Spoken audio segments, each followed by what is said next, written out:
Assalamualaikum warahmatullahi wabarakatuh. Sahabat semuanya, bertemu kembali dengan channel Diskusi Hukum. Di video kali ini saya akan membahas tema tentang hapusnya hak penuntutan perkara pidana. Di sini juga akan disebutkan tentang terkait dengan perubahan jangka waktu pencabutan aduan. Jadi kita harus memahami bahwa tidak semua perkara pidana dapat dituntut ke pengadilan. Ada kalanya suatu perkara tersebut sudah kadaluarsa atau ada syarat yang ditentukan undang-undang dalam proses penuntutannya. Dalam hal ini adalah terkait dengan harus adanya aduan atau delay aduan. Oke, langsung saja ya kita lihat ya apa yang menjadi permasalahan atau menjadi sebab suatu perkara tidak bisa dituntut ke pengadilan. Baik, yang pertama adalah najas nebis in idem. Ajas ini diatur dalam pasal 76 KUHP. Di sini disebutkan bahwa orang tidak boleh dituntut dua kali karena perbuatan yang oleh hakim Indonesia terhadap dirinya telah diadili dengan putusan yang menjadi tetap atau biasa disebut putusan yang telah berkekuatan hukum tetap. Jadi dia tidak bisa diajukan untuk kedua kalinya. Putusan itu bisa berupa baik putusan bebas, lepas dari segala tuduhan, atau pemidanaan yang sudah dijalani, atau yang sudah diberi ampunan, atau penuntutannya sudah kadaluarsa. Ya, jadi kalau di sini putusan itu kalau sudah dijatuhkan, baik itu bebas, lepas dari tuntutan, ataupun dengan pemidanaan, dan dia sudah menjalani pidana, dia tidak bisa diajukan dua kali lagi atas perbuatan yang sama. Ataupun jika dia perbuatan itu sudah dilakukan tetapi ternyata sudah kadaluarsa penuntutan, itu juga tidak bisa dituntut dua kali di muka persidangan. Baik, kita lihat di pasal 77 KUH pidana. Di sini disebutkan bahwa kewenangan menuntut itu hapus karena terdakwa meninggal dunia. Jadi apabila terdakwa sudah meninggal dunia, maka tuntutan pidananya adalah hapus. Jadi ini berlaku di semua tingkat pemeriksaan, yaitu penyidik, penuntutan maupun di persidangan. Jadi kalau terdakwanya meninggal dunia, sudah perkaranya adalah selesai. Hapusnya ini hanya berlaku dalam perkara pidana, tetapi tidak terkait dengan tuntutan keperdataan. Tuntutan keperdataan ini bisa dituntut kepada ahli warisnya. Sekarang kita lihat di dalam pasal 78 KUHP atau dalam sini ayat 1, yaitu yang tentang mengatur kadaluarsa penuntutan.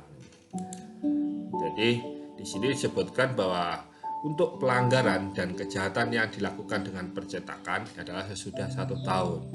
Jadi suatu tindak pidana, baik itu kejahatan atau pelanggaran kan dilakukan dengan media percetakan atau media cetak ini, daluarsanya adalah 1 tahun. Yang kedua, mengenai kejahatan yang diancam dengan pidana denda, pidana kurungan atau pidana penjara paling lama 3 tahun sesudah 6 tahun ya. Jadi kalau ada ancaman pidananya kurang dari 3 tahun, di sini selama 6 tahun itu baru bisa dikatakan perkara itu adalah daluarsa. Dan sekarang tentang yang ketiga, apabila kejahatan itu diancam pidana penjara lebih dari 3 tahun, yaitu daluarsanya adalah 12 tahun ya, menjadi 12 tahun. Dan yang terakhir, mengenai kejahatan diancam dengan pidana mati atau pidana seumur hidup sesudah 18 tahun ya.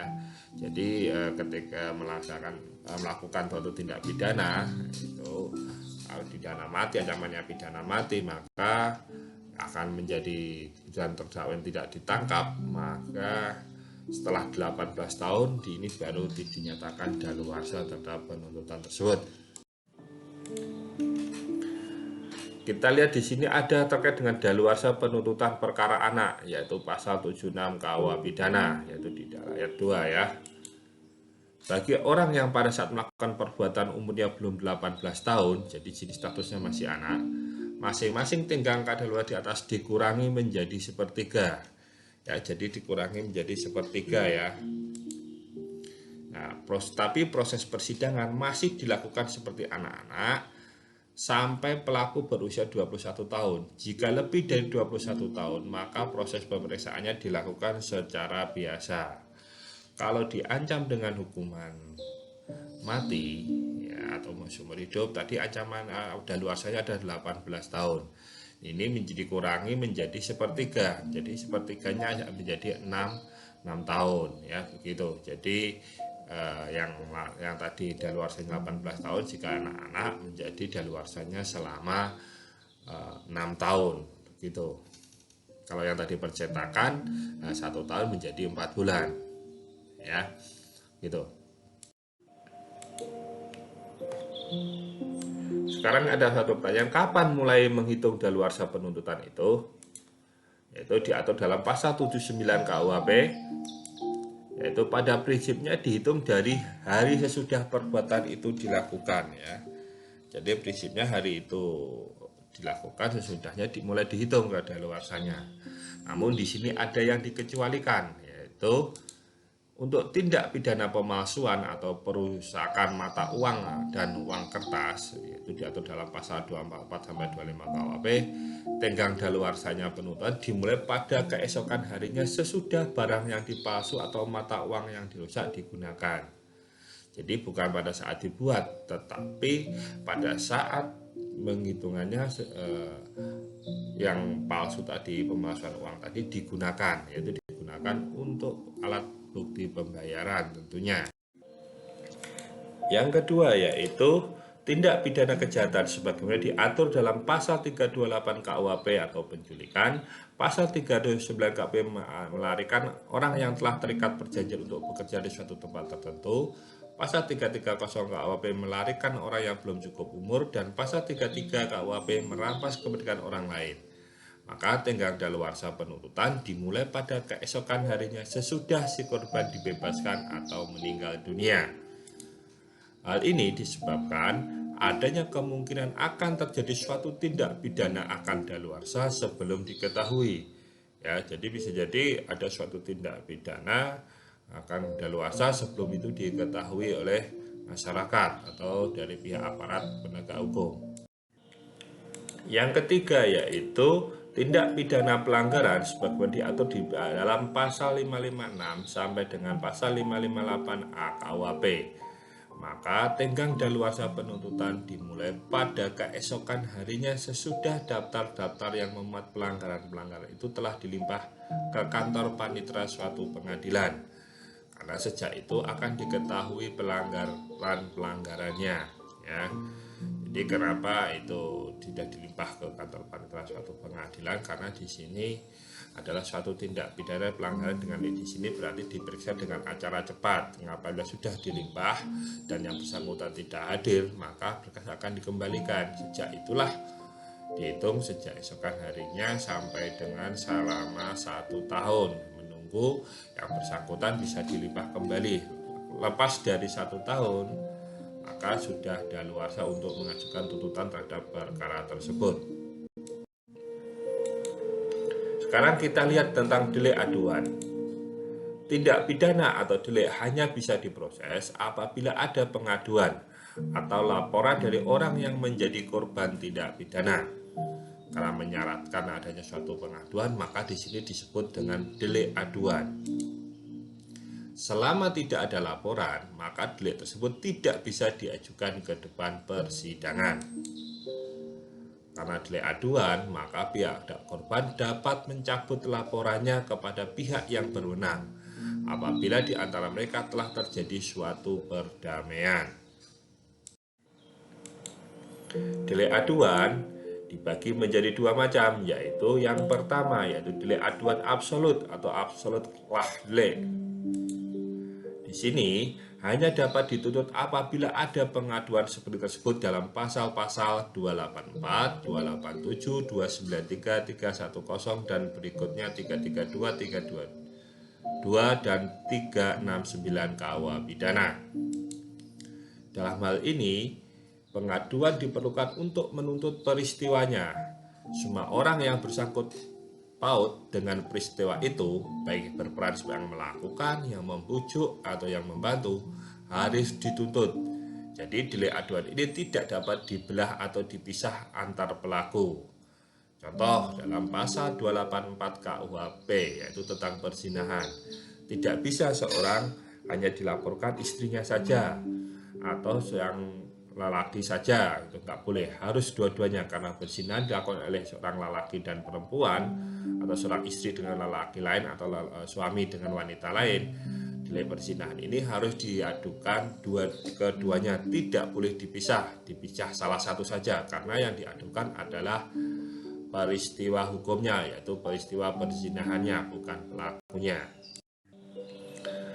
Jenis yang kedua yaitu delik aduan relatif atau relatif wah delik. Awalnya adalah delik biasa, namun karena ada hubungan keluarga antara si korban dan si pelaku atau si pembantu kejahatan itu, maka sifatnya berubah menjadi delik-delik aduan atau hanya dapat dituntut jika diadukan oleh pihak korban. Delik aduan relatif ini tersebut dalam pasal 367, 370, 376, 394, 404, dan 411 KUH Pidana. Pengaduan itu diperlukan bukan untuk menuntut peristiwanya, akan tetapi untuk menuntut orang-orangnya yang bersalah dalam peristiwa itu. Jadi delik aduan ini dapat dibelah atau dipisah laporan terhadap pelakunya, ya begitu. Jadi dalam satu pencurian keluarga, karena yang salah satu pelakunya ini ada dua pelakunya ini salah satu hubungan keluarga, maka yang terhadap ini bisa dilakukan penuntutan terpisah, ya kan. Kalau yang ada keluarga ini tidak dilakukan penuntutan juga tidak dipermasalahkan, karena memang ini adalah jenis dari delik aduan. Sekarang kita lihat terkait tentang pencabutan laporan delik aduan. Dalam pasal 75 KUHP menentukan orang-orang yang mengajukan pengaduan berhak menarik kembali dalam waktu 3 bulan setelah pengaduan diajukan. Namun kita lihat ada kaidah hukum dalam jurisprudensi. Di sini berdasarkan putusan Mahkamah Agung nomor 1600K/2009, di sini melakukan suatu kaidah hukum, Mahkamah Agung memperbolehkan pencabutan pengaduan yang melampaui batas waktu 3 bulan. Ya, jadi di sini di dalam KUHP ditarik adalah 3 bulan. Nah, tapi ternyata Mahkamah Agung memperbolehkan, ya, dengan apabila walaupun sudah melampaui waktu selama 3 bulan tidak dipermasalahkan terhadap pencabutan ini. Apa alasannya? Yaitu pertimbangan hukum dari putusan Mahkamah Agung tersebut, ya, di nomor 1600K/Pid 2009 itu, bahwa salah satu tujuan hukum pidana adalah memulihkan keseimbangan yang terjadi karena adanya tindak pidana tadi. Walaupun pencabutan telah lewat waktu 3 bulan sesuai syarat pasal 75 KUHP, Mahkamah Agung mengatakan perdamaian yang terjadi antara pengadu dengan teradu mengandung nilai yang lebih tinggi yang harus diakui. Bila perkara ini dihentikan, manfaatnya lebih besar daripada dilanjutkan. Jadi selama 3 bulan ini ternyata sudah disimpai dengan adanya putusan Mahkamah Agung tersebut. Jadi delik aduan sudah tidak lagi dibatasi di waktu pencabutannya selama 3 bulan. Oke, itu saja tadi pembahasan yang bisa kami lakukan.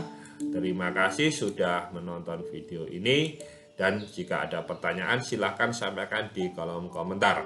Kami dari tim diskusi hukum akan coba menjawab semua pertanyaan yang Anda sampaikan.